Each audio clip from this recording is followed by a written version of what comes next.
My boss erased my career on maternity leave. I exposed their scheme and reclaimed everything. The emptiness struck me first. Where my solid oak desk once stood, there was nothing but clean carpet marks. My diplomas and client appreciation plaques, which had lined the walls, were gone. The custom bookshelf I'd installed with my own hands had vanished, along with 5 years of carefully collected reference materials. I shifted my 3-month-old daughter, Elena, against my shoulder, her tiny body warm against the sudden chill I felt.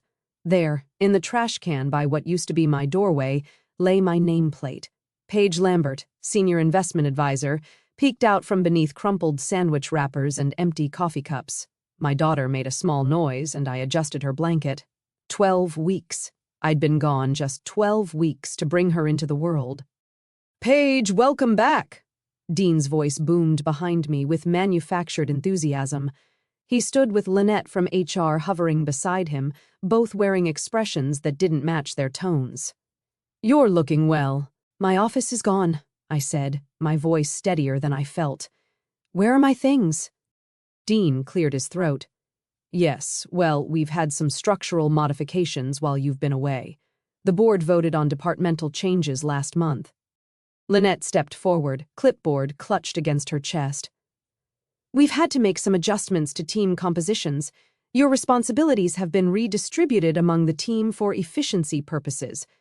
The truth hit me as Elena squirmed against my shoulder. While I was bringing new life into the world, they had systematically erased mine here. I'd been the only female senior advisor in the investment division for 3 years. My client portfolio generated nearly 40% of our annual revenue. Last quarter, before my leave, I'd broken the company record for new client acquisition. "Redistributed," I repeated, the word tasting bitter. "And my personal belongings?" "In storage," Lynette offered quickly. "We can have them delivered to your home." She hesitated, exchanging glances with Dean. "Or we can discuss transitioning you to another department, perhaps something less demanding for a new mother." Elena's tiny hand grasped at my collar, and I inhaled deeply. I thought back to that morning 8 months ago, the same day I discovered I was pregnant. I had accidentally overheard Troy and Philip, 2 junior advisors, talking in the stairwell when they thought they were alone. "Once she has that kid, she'll be useless here," Troy had said, sleep-deprived and distracted. "Garrett already thinks her clients should be redistributed," Philip had added. "Says a woman with a newborn can't give them the attention they deserve. Once she pops out that kid, she'll be too exhausted to fight back. They never knew I was there, 3 steps above them, hand frozen on the railing." Before I continue sharing what happened next, let me take a moment to connect with you. If you're finding this story resonates with you in any way, please hit that like button. Your support means everything, and I promise this story takes turns you won't expect. Subscribe to follow my journey and leave a comment sharing if you've ever faced workplace challenges after a major life event. Now, back to what happened that day in my former office. My name is Paige Lambert. Before having Elena, I worked 70-hour weeks building a client base most advisors would sell their souls for. I was methodical, detail-oriented, and ruthlessly organized. Some colleagues called me the librarian because I documented everything. But that meticulousness had earned me the top spot in client retention 3 years running. What they didn't know was that growing up with a single mother who worked 3 jobs had taught me to never take security for granted. Mom always told me, "Paige, this world will try to convince you that you can be a mother or successful, but never both. Your job is to prove them wrong." When I first joined the firm, I was one of 17 new advisors. Within 2 years, only 4 remained, and I ranked at the top. When I was promoted to senior advisor, Dean had clapped me on the back and said, "Who would have thought the quiet girl would outlast them all?" I'd built my reputation carefully. While others took extended lunches and talked sports with Garrett, I stayed at my desk, researching investment trends and making calls. My clients trusted me because I never overpromised and always delivered. Many were women who'd inherited wealth or built businesses, clients the male advisors often overlooked or patronized. The promotion to the corner office 3 years ago had come with resistance. Troy and Philip had joined around that time, both from prestigious business schools, both with connections to board members, both clearly expecting to leapfrog me. When I got the promotion instead, the tension became palpable. "We need to discuss your transition plan," Dean said, pulling me back to the present. "Given your new circumstances." I studied him carefully. Dean had been my mentor once, back when I was still a novelty he could take credit for discovering. His enthusiasm had waned proportionally with my success. "Where are Troy and Philip?" I asked. "They've taken over your top client accounts," Lynette answered, then immediately looked like she regretted the candor. "Temporarily, of course, for continuity during your absence." "I see." I adjusted Elena again. "And has anyone informed my clients of this change?" Dean shifted his weight. "We sent out standard notifications. Most have been understanding about the transition." He cleared his throat. "There have been some questions, but change is always an adjustment period." The elevator doors opened, and Garrett stepped out, halting when he saw me. At 57, our CEO maintained the appearance of someone 10 years younger, with carefully maintained silver hair and tailored suits. He recovered quickly, striding toward us with practiced confidence. "Paige, what a surprise! We weren't expecting you until next week." "My leave ended yesterday," I replied, bouncing Elena gently as she began to fuss. "I emailed last week to confirm my return date." Garrett's smile tightened. "Must have missed that. How's motherhood treating you?" "Wonderfully. Elena is thriving." I looked pointedly at the empty space that was once my office. "Unlike my career, apparently." Garrett chuckled, though his eyes remained cold. Now, nobody's saying your career isn't important. We simply made necessary adjustments while you were focused on more domestic matters." "Domestic matters," I repeated. "You mean exercising my legally protected right to maternity leave while recovering from bringing a human into the world?"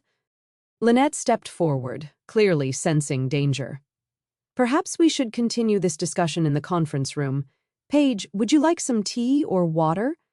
"What I'd like," I said quietly, "is an explanation of how 12 weeks of leave resulted in the complete elimination of my position."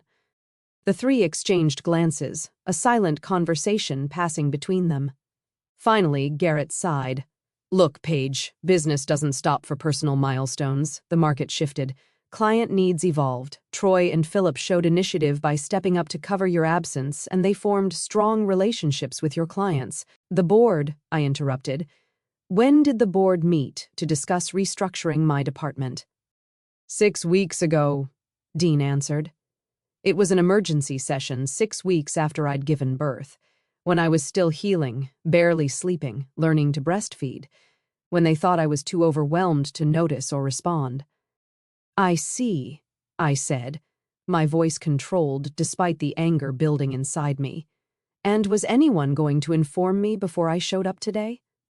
"We were planning to call you this week," Lynette said quickly, "to discuss transition options. We have several paths forward that might better accommodate your new lifestyle." "My new lifestyle?" I echoed.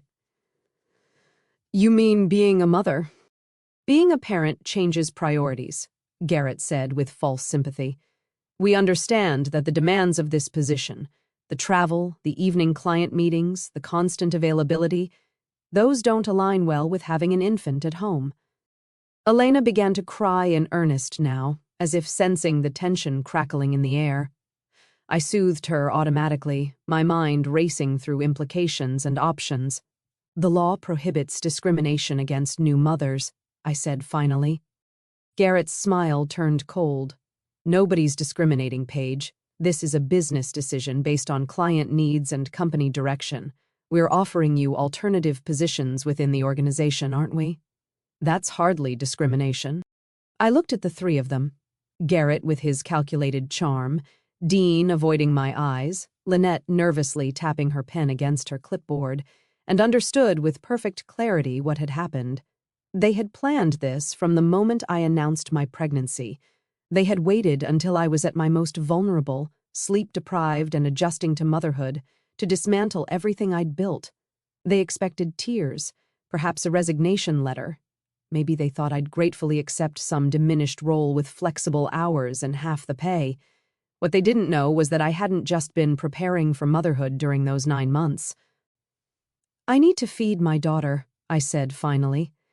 "Is there somewhere private I can go?" Lynette looked relieved at the change of topic. "Yes, of course. We can use the small conference room. It's empty right now." "Thank you. And after that, I'd like to collect my personal belongings." "Of course," Dean said quickly. "I'll have someone bring them up from storage." As I followed Lynette down the hallway, I caught sight of Troy watching from his office. My former client's files were spread across his desk, a smug smile playing at his lips when he saw me with the baby. Philip emerged from what had clearly become his new office, surprise registering when he saw me. "Paige, you're back with your baby," he said, unable to keep the disapproval from his voice. "Just briefly," I replied with a calmness I didn't feel. "I'm here to collect some things." His relief was palpable. "Well, great to see you. We should catch up sometime." "Definitely," I said, knowing we wouldn't. "We have plenty to discuss." As I settled into the conference room chair to feed Elena, my phone vibrated with a message. I checked it while Lynette excused herself, promising to return with my belongings.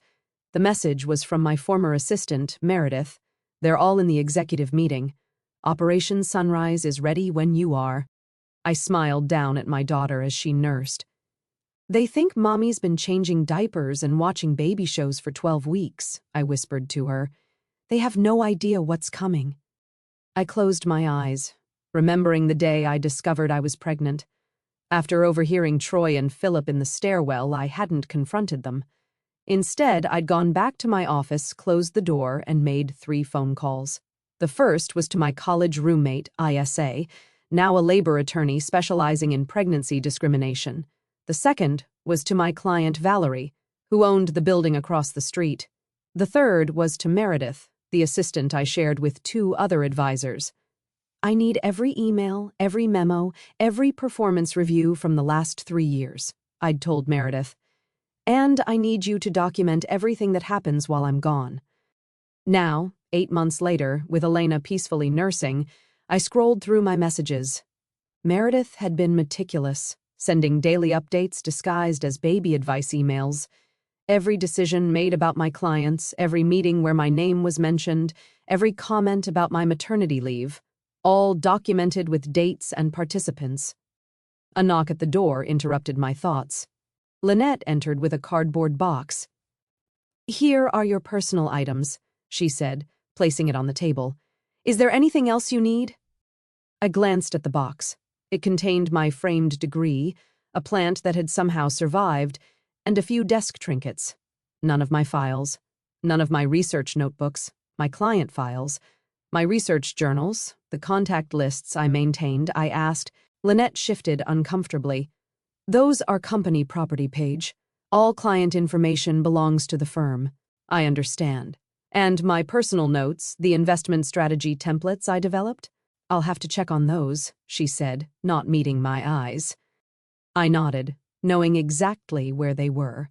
Divided between Troy and Philip's offices, being mined for insights they'd claim as their own. The templates I'd spent weekends perfecting were probably already rebranded with their names. "When you're finished, Garrett would like to meet with you to discuss next steps," Lynette added. "He has some ideas for roles that might be appropriate for your situation." Elena had finished nursing. I carefully buttoned my blouse and lifted her to my shoulder to burp her.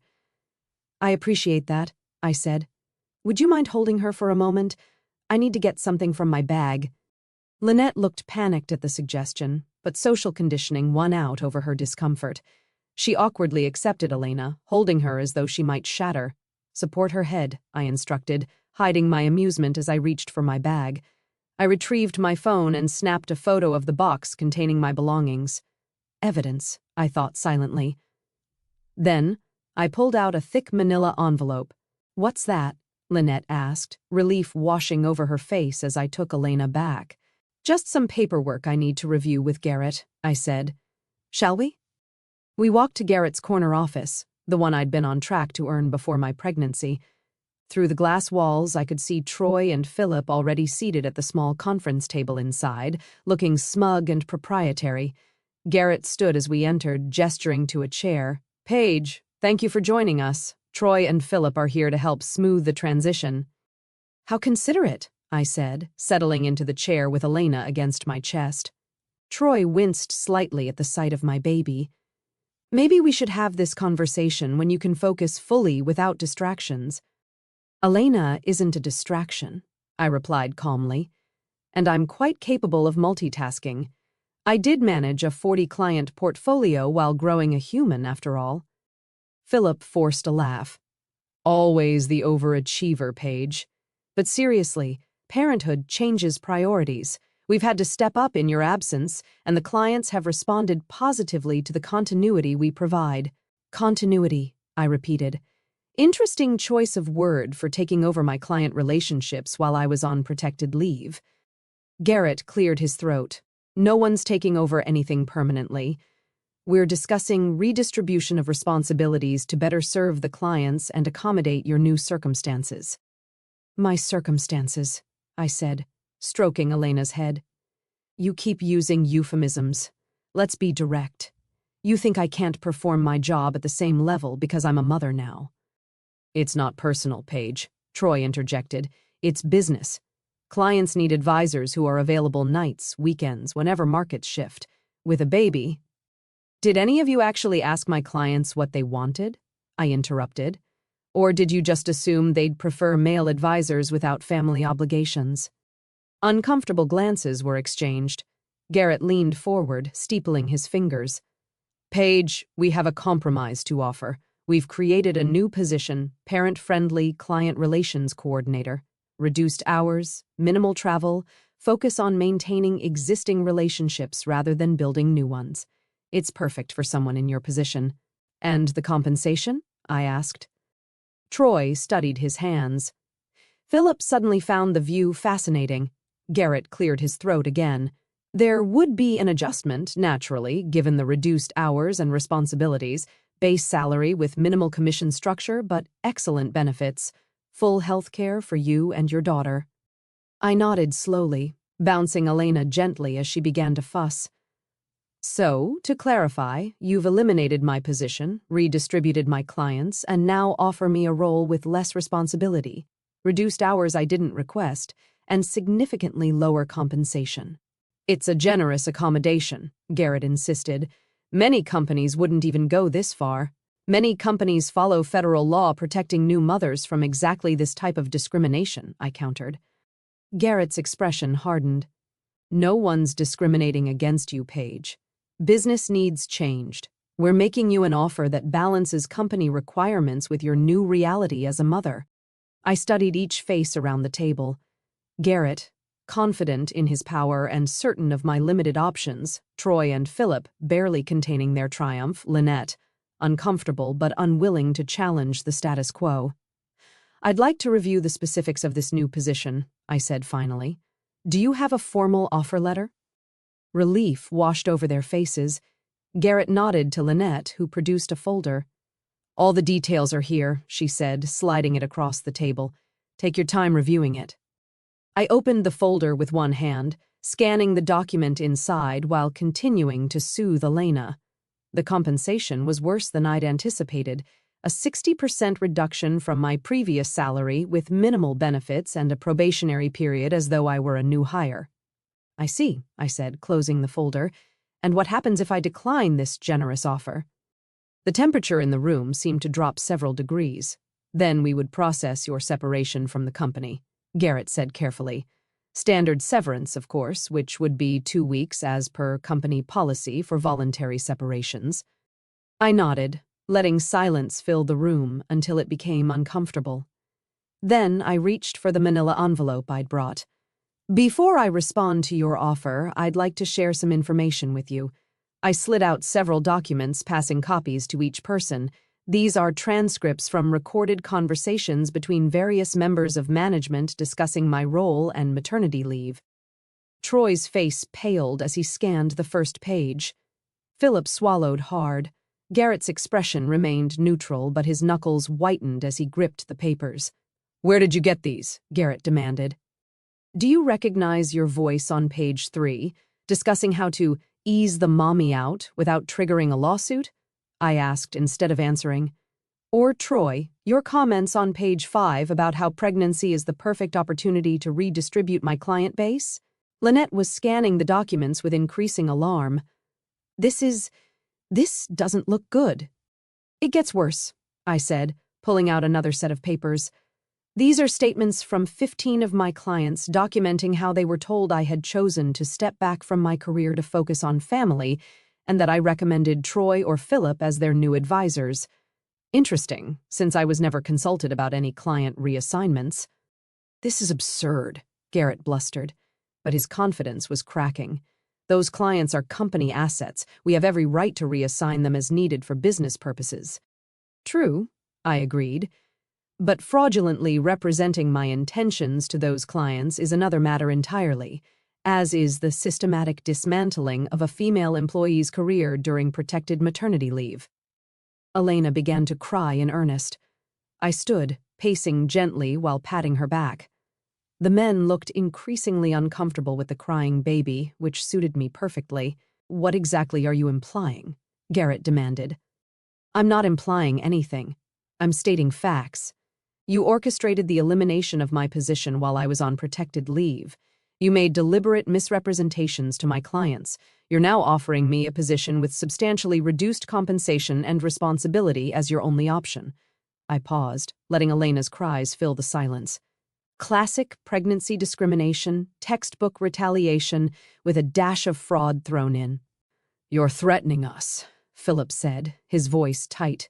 I'm informing you, I corrected. There's a difference. Garrett pushed the papers away. What do you want, Paige? More money in the new position? An extra week of severance? Let's be reasonable here. I almost laughed at his definition of reasonable. Instead, I reached into the envelope again and removed a final document, sliding it across the table. What's this? Garrett asked, not touching it. A courtesy, I replied. I filed a formal complaint with the Equal Employment Opportunity Commission. They've agreed to fast-track the investigation, given the substantial evidence. This is your copy. The blood drained from Garrett's face. You've gone outside the company without even trying to resolve this internally. Like you resolved my employment situation internally without my knowledge or input, I countered. But the EEOC complaint is just the beginning. I sat back down, managing to quiet Elena with gentle bouncing. The room was completely silent now, all eyes on me. Valerie Banks, I said softly. Remember her? My client who manages the Hudson Valley Retirement Fund? She's very interested in how female employees are treated here, as is Jonathan Reed at the State Investment Board, and Patricia Moore, who handles the Teachers' Pension Fund. All clients I brought to this firm, all managing billions in investments, all deeply committed to ethical corporate practices. Philip looked like he might be ill. You contacted our clients about an internal matter? No, I said. They contacted me when they received notifications that I was stepping back. They were concerned about the discrepancy between what they were told and what they know of my character. Garrett tried to regain control of the situation. This is completely unprofessional. Whatever grievances you have should be handled through proper channels. I agree, I said, rising again as Elena fussed. That's why I've followed every legal protocol to the letter. My attorney has been quite thorough. Your attorney? Lynette repeated faintly. I nodded, swaying gently with Elena. You didn't think I spent my entire maternity leave just changing diapers, did you? I also had plenty of time to document, plan, and consult experts while feeding my daughter at 3 a.m. I gathered my papers, tucking them back into the envelope. I'll leave you all to discuss. I believe you have some decisions to make. Where are you going? Garrett demanded. We're not finished here. I am, I said simply. For now. I'll be back tomorrow at 9 a.m. to hear your response. I suggest you use the time wisely to consider your options. They're more limited than you might think. As I turned to leave, Troy finally found his voice. You can't just walk away from this. I paused at the door, looking back at the 4 stunned faces. I'm not walking away. I'm just giving you time to realize what you've done and what's coming next. I stepped into the hallway where Meredith waited. Exactly as planned. She beamed at Elena and then at me. "Conference room C is ready," she whispered. "They're all waiting." "Who's all waiting?" Philip called from behind me, having followed me to the door. I smiled, not bothering to answer as I walked away with Meredith, leaving them to wonder exactly what forces I had marshaled against them during my 12 weeks away. Conference room C was the largest meeting space in the building, typically reserved for client presentations and board meetings. As Meredith opened the door for me, I stepped into a room filled with familiar faces, 15 of my most significant clients sitting around the massive table. Valerie Banks, the investment director for the Hudson Valley Retirement Fund, rose immediately. "There she is," she announced, her voice warm as she approached to peek at Elena. "And this must be the little one we've been hearing about." "Thank you all for coming," I said, genuinely moved by their presence. "I appreciate your time on such short notice." Jonathan Reed, who managed the State Investment Board's portfolio, nodded seriously. "When we received those strange notices about your career change, we had questions. Your email invitation clarified a lot." Patricia Moore, representing the Teachers' Pension Fund, didn't bother with pleasantries. "So, they really did it. They dismantled your entire operation while you were out having your baby." "They did," I confirmed, taking the seat Meredith had pulled out for me. "They redistributed my clients, removed my office, and are now offering me a dramatically reduced role at less than half my previous compensation."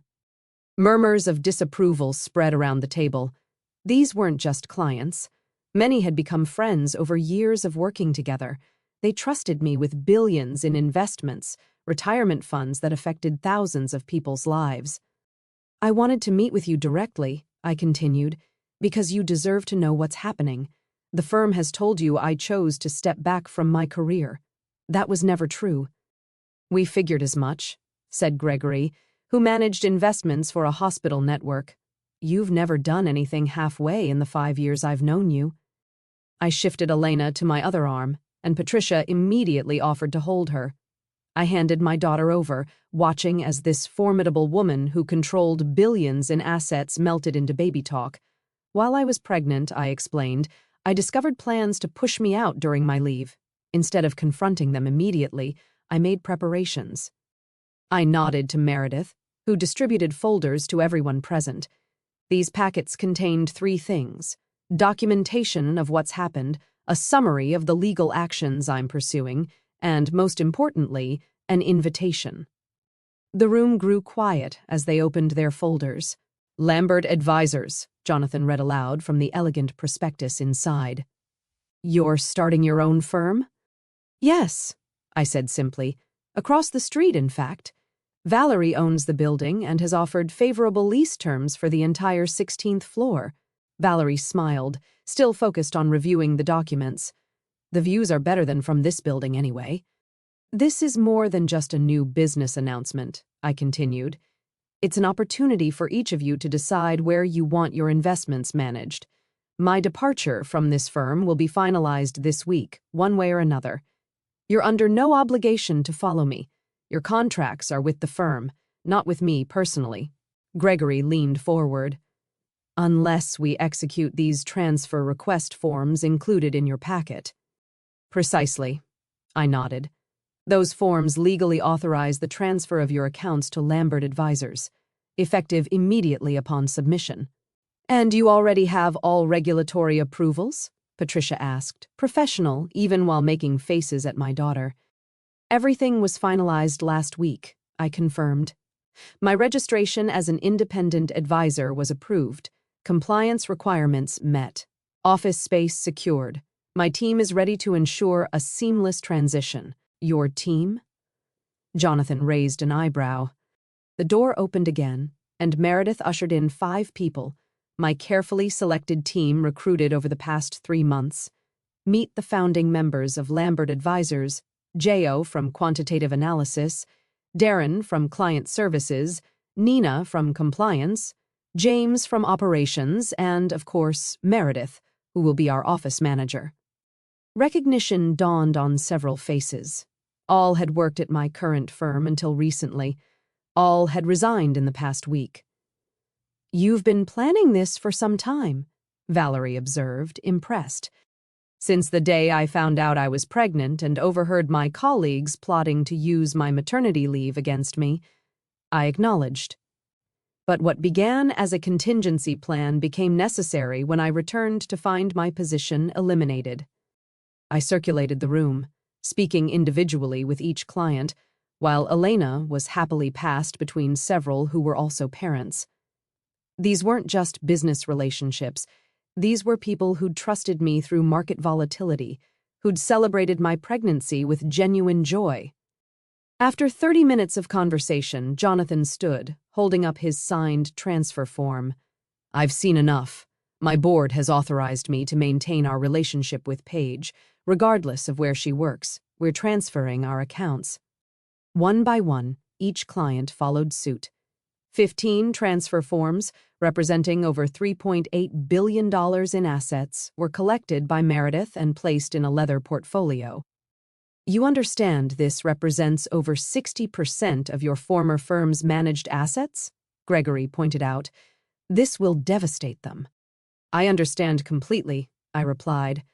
"But my responsibility has always been to provide the best service to you and your beneficiaries, not to protect a company that discriminated against me." The meeting concluded with handshakes and arrangements for follow-up discussions. As the clients filtered out, Valerie stayed behind. "Your timing is impeccable," she noted. "The merger they've been pursuing with Atlantic Capital." "What about it?" I asked, taking Elena back from Patricia as she departed.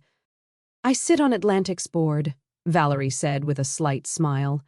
"The vote is tomorrow. They've been banking on this merger to fund their expansion plans." She didn't need to finish the thought. The merger would collapse. As the room emptied, Meredith approached with her tablet. "Garrett's called an emergency executive meeting. Troy and Philip are panic texting their contacts at the board. They know something's happening, but not exactly what." "Perfect timing," I said. "Let's proceed with Phase 2. We walked deliberately through the office, Elena sleeping peacefully against my shoulder. Heads turned as we passed. Word was spreading. The sight of me confidently striding through with Meredith directly toward the executive conference room created exactly the tension I'd anticipated. I could see them through the glass walls. Garrett, Troy, Philip, Lynette, and 4 board members engaged in heated discussion. Meredith knocked and opened the door without waiting for a response. Garrett stopped mid-sentence. "This is a private meeting." "I apologize for interrupting," I said, not sounding apologetic at all. "But I believe you'll want this information immediately." I nodded to Meredith, who placed the leather portfolio on the table. "What is this?" demanded Howard, the board chairman. "Transfer requests," I said calmly.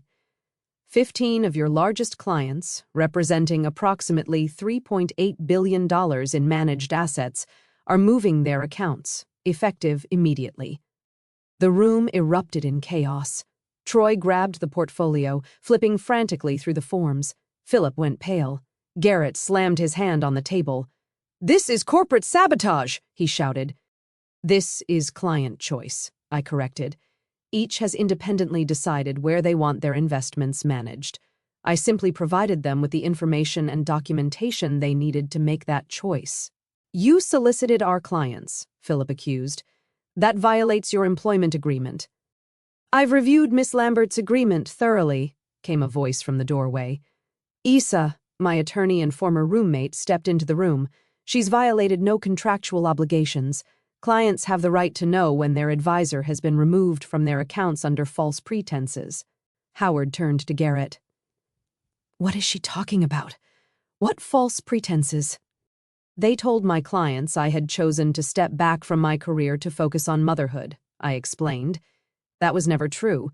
I was pushed out while on protected leave, my office dismantled, my position eliminated, all in violation of federal law."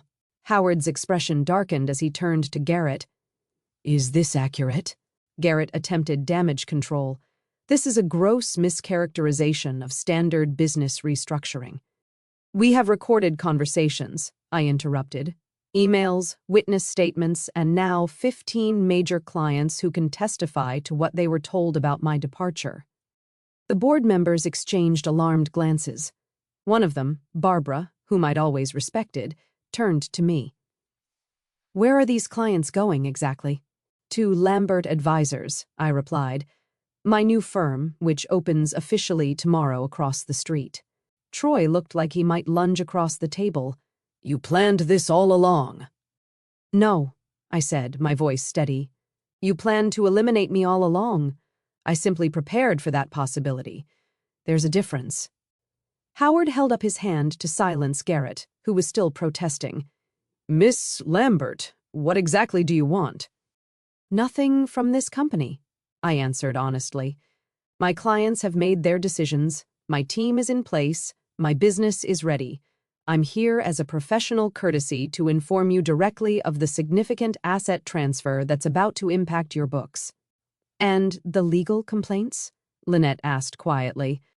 "Those will proceed regardless," I said.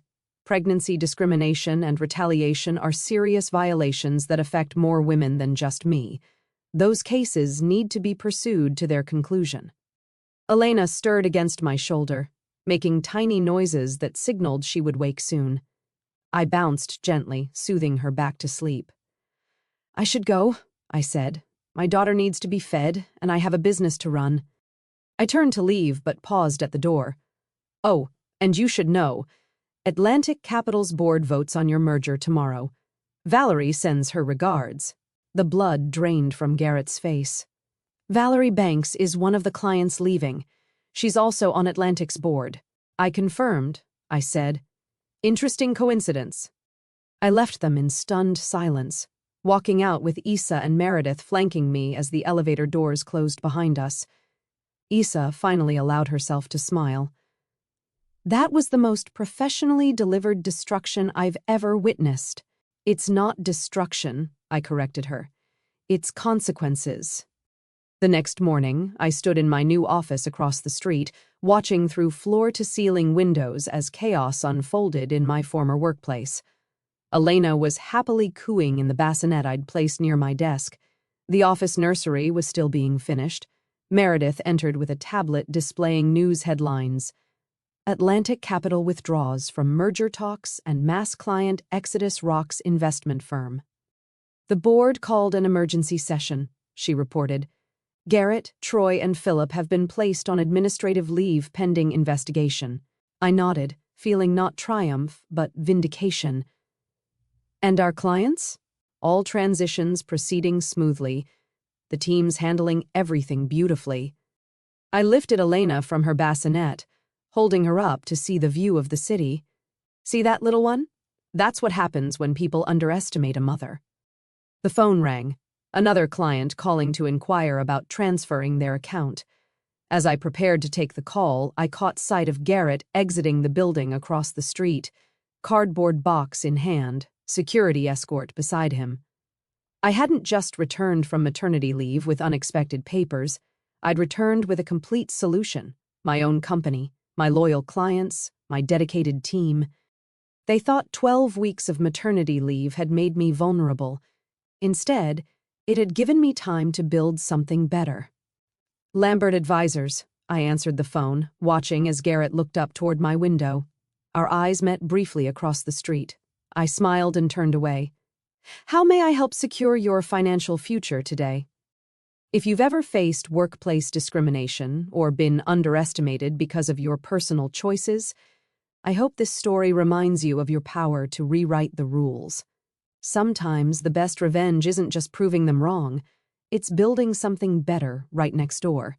If this resonated with you, please share your own stories of professional resilience in the comments. Subscribe to follow more journeys of determination. And remember, the most powerful response to underestimation is exceptional success. Thank you for listening to my story.